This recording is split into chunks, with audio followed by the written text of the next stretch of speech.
xale yu sol t-shirt rouge ay xale yoo xam ne sax boo leen xoolee ay animaux sauvages di dal seen kaw animaux yoo xam ne boo leen yóbboon parc ñokkale Koba ñu mën faa nekk boo leen tëjoon ci zoo bu aan bi nit ñi ñëw di leen seetaan yëkkati ta woon ba newi amoo dara loo koy jariñoo lu dul dal ci kaw askanu Sénégal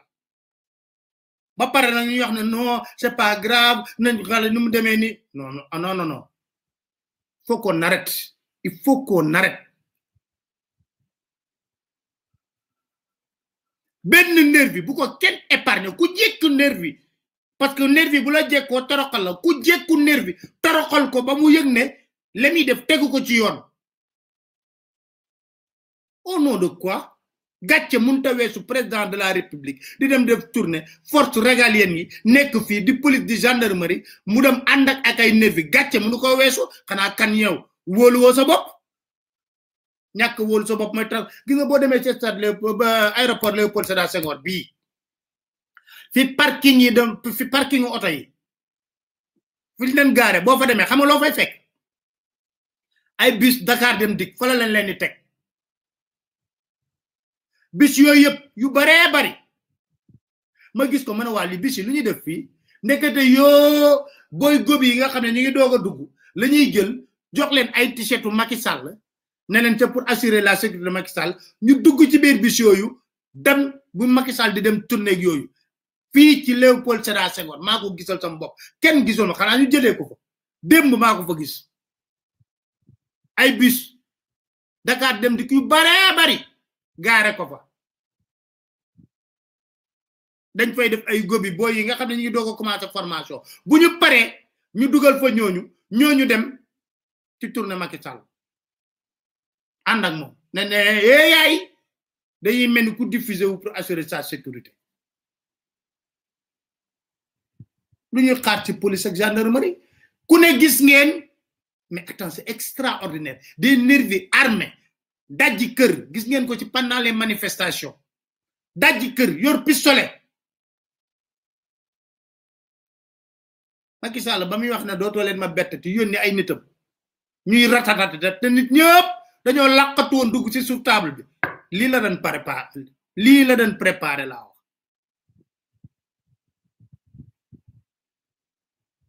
Fuuta ñëpp gis nañ ko comme nag ñoom xam nga nag république pour nga gérer ko fu nga am xel laa wax de comme nag ñoom léegi république bi jungle la lu golo xam bootee doomam leader politique yi def tournée ak ñeneen ñi nga xam ne dañuy dem ci ay gox jël leen seen matuwaay laa la wax seen bakkan mi ngi ci xottu gerte foo leen ni dem wut leen nit ñoo xam ne am nañ doole ji comme ñooñu yor seen barre de fer yu dëgër këj fu leen ko timbaxee ngeen rimbax leen ko mu jeex tàkk bu yàggee police atte parce que comme ñëpp ñu ne pat kenn du ci wax dégguma benn kilifa bu yëkkati kàddoom ñëpp dégg ko mu ne bàyyi leen li ngeen di def comme ñoom ragaluñ lu dul extérieur chancellerie kenn gin waxu ci ba pare ñu wax ne oui le Sénégal doit être un îlot de stabilité arrêtez c'est des mensonges xam ngeen lan mooy indi fii jëye lan moo xew président buy def campagne électorale nekk ne tournée économique ba même mu yow gox ba ngay dem ña fa nekk am lu leen naqadi naam boo amee loo def Fuuta sa wareef la 3500 milliards ku la ko daggal at mu nekk ba ci 4000 milliards budget boo deful dara waaye dañ la war a sax waaye yow du ma ko tudd boo ko mënul def dara mais am na ñoo xam ne am na leneen lu ñu soxla defaloo leen ko ñoom ñuy yëglu l'intelligence même commandé nga ne bon xaar pour montrer que maa njabootee ñëpp xale yii di yëglu naa fa yónni diw ne leen bon ci biir tournée bi bëgg naa leen recevoir waxtaan ak yéen ngeen wax ma lan moo leen naqari parce que leader yi ngay wax ak ñoom ñëpp te Racine Sy nee na transporté wul benn militant wante ay benn nit waaye nee na ay adversaire am def nañ ko def nañ 72 moo ko avoué ne ay adversaire am fay nañ te ñëpp xam nañ loolu transporté nañ ay nit yu dem ba foofu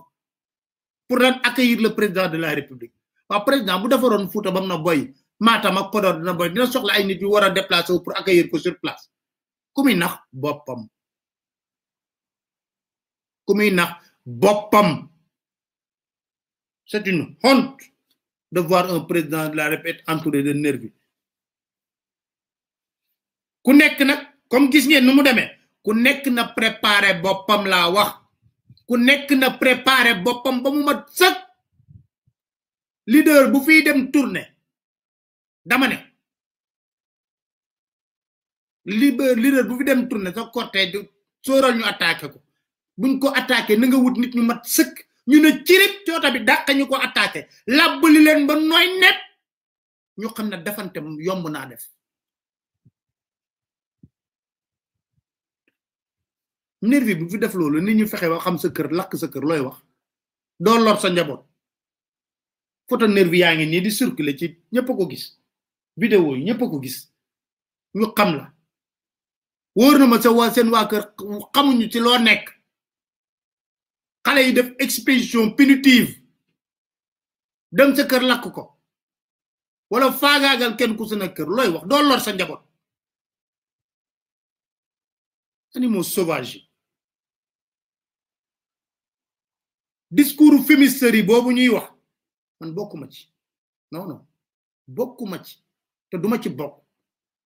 nee naa leen ñaari nit bu ñuy xeex booy atte dëgg da ngay wax ñaar nit da ngay xool ku tooñ nga ne ko ah yow mi yaa tooñ yow mi lañ tooñ baalal yow mi tooñ jéggalul waaye nga gis ponkal fii tey jii kan moo mën a def saay-saay yëfu saay-saay yi ñuy gis ni lu dul nguur ban opposant wala benn personnalité société civile moom capacité jël ay nervi di dal ci ay kaw nit xalaatuñ ko buñ ko defoon procureur na leen niip da ngeen dégg procureur wax ci ku ko fi defoon laa la wax ni doo laal suuf mandat de dépôt immédiat alors te kenn sañu lox président Macky Sall amul kenn gisuma bokk benn kilifa bu nit ñu yaakaar ñun bu sañu wax ne Macky Sall réew mi dañ la ko dénk te niñ la ko dénkee ci jàmm ak salaam lañ bëgg a nekk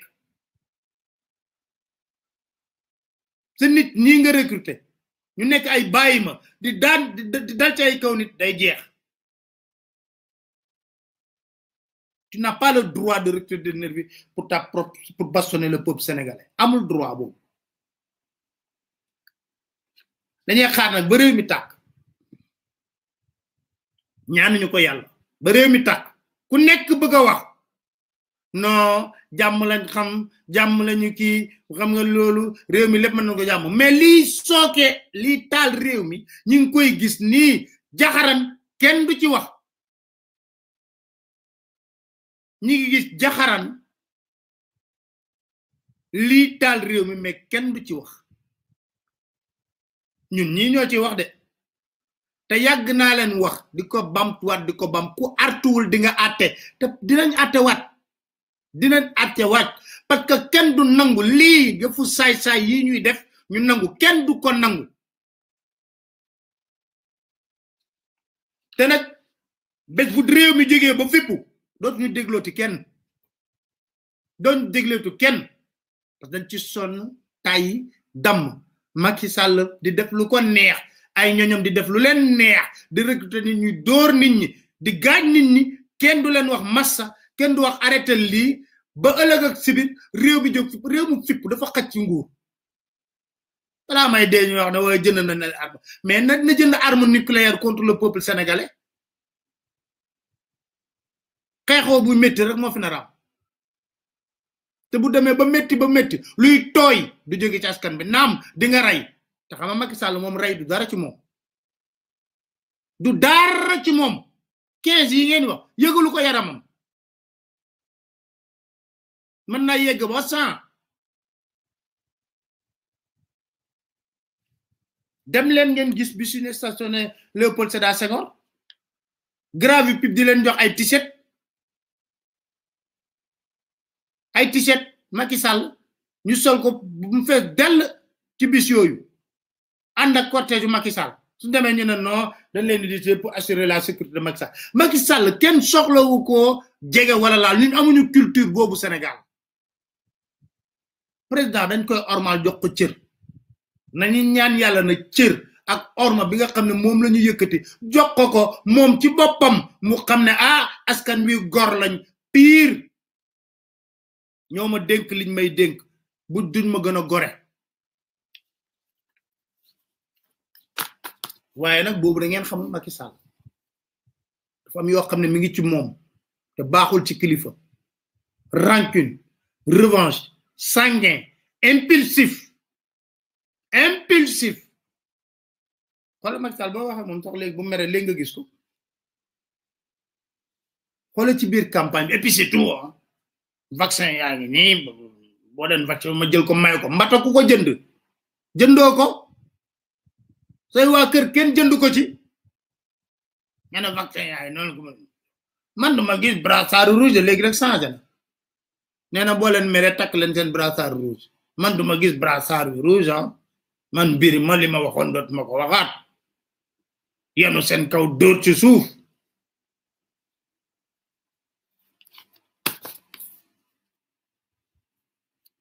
ñu ñëw ci beneen mbir mi muy le départ du général Jean-Baptiste Tine lu ne niñ ko ciy wax mais boo xoolee décret bi boo ko xoolee rek xam ne Macky Sall ci mer la ko bindee boo xamee Macky Sall président boobu boo ko xoolee di xool décret bi rek nga xam ne ci mer la ko bindee septembre la Jean-Baptiste Tine waroon dem retraite n'est-ce pas mu bind décret ba pare avec effet immédiat parce que Jean-Baptiste Tine nangulu ko defal li mu bëgg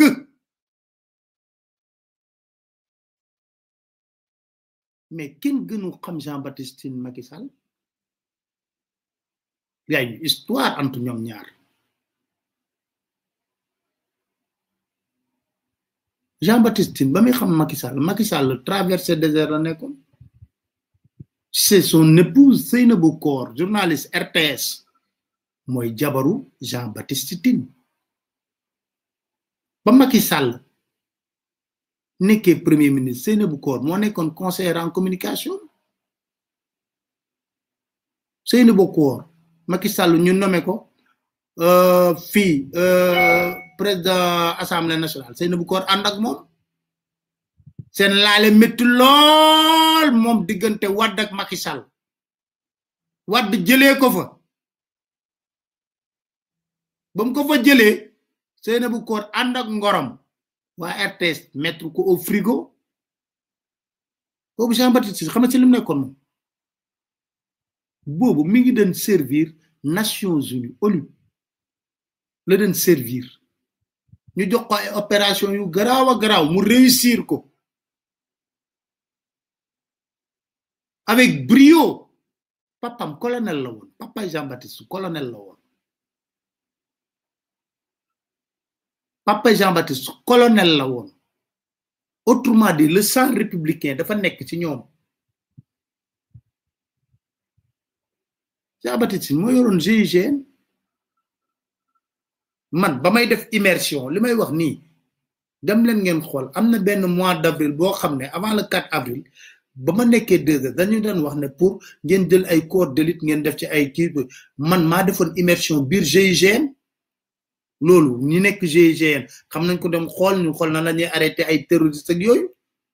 ñu demandé woon autorisation moo yoroon temps yooyu corps bi ñu demandé ko mu autoriser ñu ko mais c'est vrai que GIGN jour bu ñuy monter reportage boobu waa GIGN dañoo ñëw toog sama wet biir 2 heures di wax ne lii kenn du ko génne lii kenn du ko génne lii mën ngeen ko génne lii mën ngeen ko génne c'était un reportage ñu defoon tuñ pare léegi famille bi ma envoyé leen photo yi ngeen gis Jean-Baptiste Tine Macky da ko mën a impressionné c'est vrai c'est le président de la République élu par les Sénégalais mooy nommé poste civil militaire mais quand même mën na ko def loo xam ne bëgg koo def du ko def looloo merloo président Macky moo la gënoon xam ndax Jean-Baptiste Tine bañ ko waree nommé mu jiite gendarmerie yàgg na Macky hésité na ci lu yàgga parce que c'est une forte tête ñëpp ñuy promotionnaire am reconnaître ko méritam compétence am dama ne la du benn du ñaar du ñett opération Nations Unies du jël kenn koo xam ne xamul dara ñett du benn du ñaar du ñett opération yoo xam ne Nations Unies ko dénk à l'extérieur du pays mu dem defi ko ñëw Seynabou Koor lu ko booleeg Macky Sall bari na mooy soxnaay Jean-Baptiste Tine militaire dans l'âme inventé woon nañ ko fi benn histoire sax di ko ci takkal ak benn Cameroun damay fàtte turam mujjul fenn il a tenu tête gis nga temps yi manifestation yi métti parce que wax dafa jot manifestation yi métti lool il a intimé l'ordre ici à Dakar que gendarme yi nga xam ne dañuy dem sur le terrain bu ñu armé wu pour xam nga lan éviter lan tiit rey nit fenn la gendarme rey ay nit et foofu c'est une zone militaire Bignona la ca des ñëpp yi ñu rey police la ba mbir yi tàngee ba tàng ñuy réunion biir palais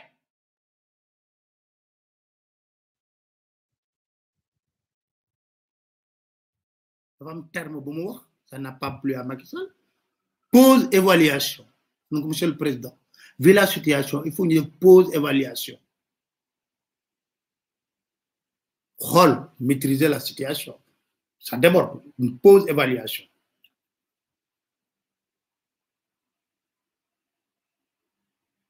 xam wax dafa wax sax ci tugul am na yu bare bis bu ñu ko génnee fi dëkk bi toj mu soogoon Macky Sall tirez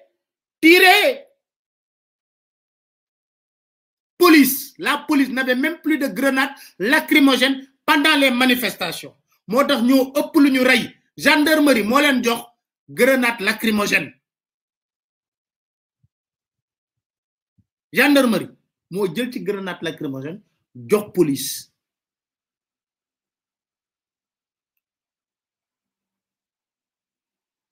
droit dans ses bottes Jean-Baptiste Tine ñëw toog liñ ko bëgg a defloo du ko nangu wax naa leen fii ba le passé wax naa leen fii ba le passé na leen recrutement bi nga xam ne moom la ñuy def police ñu ngi ciy revendiquer un quota de 1300 am na ñuy résister biir police ne ce n'est pas normal 1300 yooyu ce n'est rien d'autre qu'une manière de fexe ba seen nervi yi nga xam ne animaux sauvages lañ ñu dugal leen ci biir corps bi loolu la ñu bëgg wax naa la jox nañ ma ay photo ak ay tur photo ak ay tur ba pare ñooñu boo xoolee ci loo bi ñu ngi ci boo xoolee ci loo bi ñu ngi fi boo xoolee ci loo bi njëkk a génn ñu ngi ci ñenn ñi ngi telle position par respect de la dignité humaine moo tax waxuma ko ten tur ak yëpp jox nañ ma ko mafia bi après ñu gisee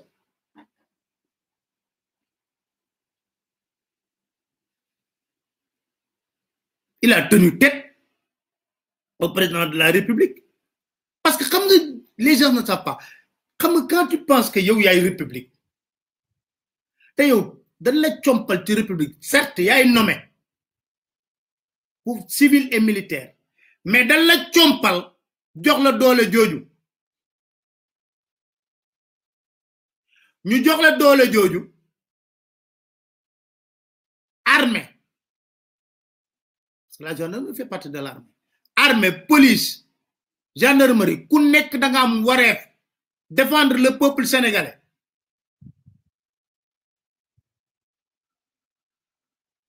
Mais faut nga xamé ne Macky Sall il est sanguin,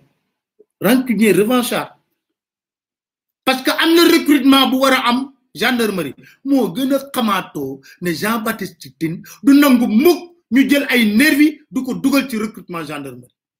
Du ko nangu mukk. Du ko nangu mukk.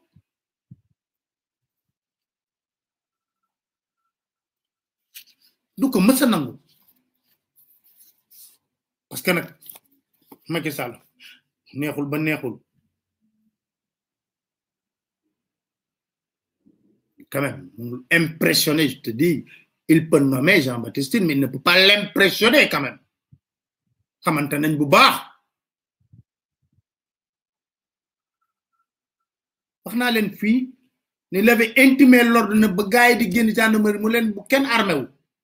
Bo pistolet la, da ngeen fexe ba bu arme bu ci nekk. Parce que bu ngeen di tirer rey ci ay nit. Utiliser les méthodes yi leen jàngal pour le maintien de l'ordre. Ba faire jaxaso mu ne il faut une pause évaluation pour xol ban conduite la ñuy am. Nervi yi ñëw mu ne nervi du fi dugg. Vraiment qui n'aime pas qu'on lui dise la vérité. Pour tenir tête mais lui dire la vérité. Comment on peut prendre nos forces et défenses de sécurité dugal ci ñoo xam ne jànguñu la ca teg dafa tegginuwul duma ko wax xamuñu dara. Comment? Comment on connaît Macky Sall? Impulsif, revanchard, rancunier, très sanguin. Vous signez décret bi Matam pour quelqu'un qui devait partir 3 mois à la retraite. Benen mbir bi xama moy lan? Na ci dik mbiru capitaine Touré. Dama ne capitaine Touré, il y a une enquête en interne au niveau de la gendarmerie. Beaucoup de conseil d'enquête. Fam enquête interne. Loolu amna PV. Te wax na len ma ngi lijeenti ba am PV bi. PV bi dafa citer nommément toutes les personnes, hautes autorités yi nga xamne ñom ñep dañu bokku ci complot bi. Ñom ñep te bu feñé loxo dab gémmi. Ya ben procès verbal interne bo xamne Jean-Baptiste Tine mo ci d'accord pour nous mener enquête, situer les responsabilités sur ce qui s'est passé parce qu'il y va de la crédibilité de la gendarmerie pour nous xam lan mo xew. Comment se fait-il qu'une simple plainte pour viol mu am ay ñu ci dugg ci biir section de recherche di saga di wax wala li ak li ak li ak li? C'est normal que nit ku ne yap nañ ko violé nga porter plainte gendarmerie jël ñu war la preuve, le dossier est à la justice. Loolu tax ma la doon wax ne wax ci moom bari wax la. Dossier bi ma nga justice nan xol bo xam justice nan lay mujjé ak dossier bobu point ni ko papa yi soxna Adji Sarr waxé nañ bàyyi lépp ci loxo justice comme ñu nit noonu lañ koy taxaw suñu yoon new dootuñ ci waxati pare nañ ci di leen ci waxati nag xam mooy lan mooy PV bi may wax te PV boobu PV bu garaaw. Ça n'a rien à voir avec le PV des auditions yooyu. PV buy situer les responsabilités de chacun ñi piloter dossier bi du début jusqu'à la fin. te la ilaha illallah am na ñoo xam ne setuñu ci. Macky Sall PV boobu gisuko. Conseil d'enquête bi statué ci capitaine Touré d'accordul laa la wax ci radiation loolu lañ décidé. Conseil d'enquête bi loolu la décidé. Ça c'est pas une décision de Jean-Baptiste Tine. C'est le conseil d'enquête qui ont décidé qu'ils ne sont pas d'accord pour que ce jeune soit sacrifié. Parce que pourquoi? Parce qu'ils sont basés sur un PV qui situe les responsabilités. diñ transformer PV d'audition yeeg lépp conseil d'enquête bi situé ci loolu joxe seen avis et l'avis est consultatif jox ko président de la république te président de la république moom xam nga ne Macky Sall moom dàq du dara ci moom day fàtte sax xam nga ku dem bay fexe bay dàqul ay simple journaliste ndax foog nga ne ñooñu mën na la xañ man mi fexe ba def me semble c'est différent mo sant yàlla bu baax a baax yéex naa am sax lay wax xam nga kon dàq koo xam ne sa xalima la nekk yomb na un brillant capitaine Macky n'est pas plus brillant que capitaine Touré 32 ans 1500 PV signés taxawaalu woo université première année ba 4e année nga romb ko jàll dossier yu mag yëpp yaa leen daaneel nga génne ko fëgg ko mu leer nañ ñu jox la dossier nga xool ko ne mais ça ce n'est rien du tout mais fan ngay xam ne ñoom dañoo soxot xam nga nee naa la nguur gu bon xol ñàkk xel lañ yor li mooy lettre démission Touré offrir na leen démission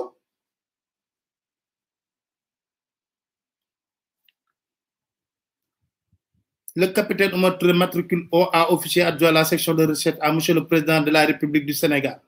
objet offre de démission loi 62-37 du 18 mai 62 fixant le statut général des officiers d'actifs et des forces armées modifié par la loi 65-10 du 4 février 1965. Je sous-signe Oumar Touré, capitaine matricule A officier adjoint à la section de recherche, offre ma démission du grade et de l'emploi dont je suis pourvu dans la gendarmerie. Je déclare en conséquence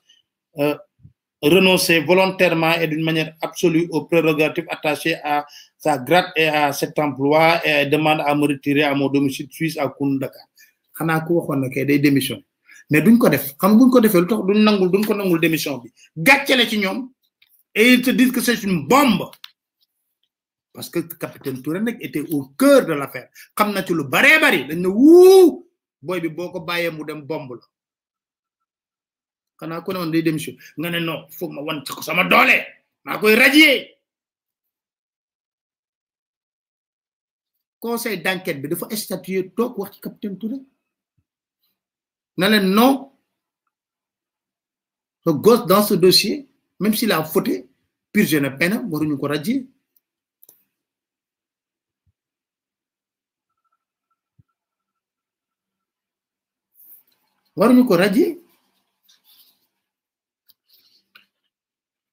capitaine Touré na sant yalla bañ ko rayulé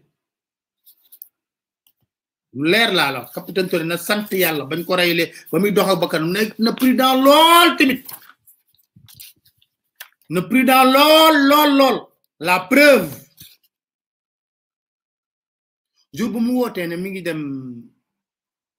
né day ñëw pour offre de démission xam nga luñ defo pour te dire comment ils sont machiavéliques dañoo dem jël le médecin un médecin yóbbu ko ci bureau muy xaar capitaine Touré xam nga lan la dañ ci nut bu ñëw ñu jàpp ne dafa dof te loolu avec la complicité de certains médias parce que am na nijaayu capitaine Touré ñu présenté ko comme le père de capitaine Touré ñu ne capitaine Touré wératul faculté man xam yu doxul capitaine Touré gën a nite ñëpp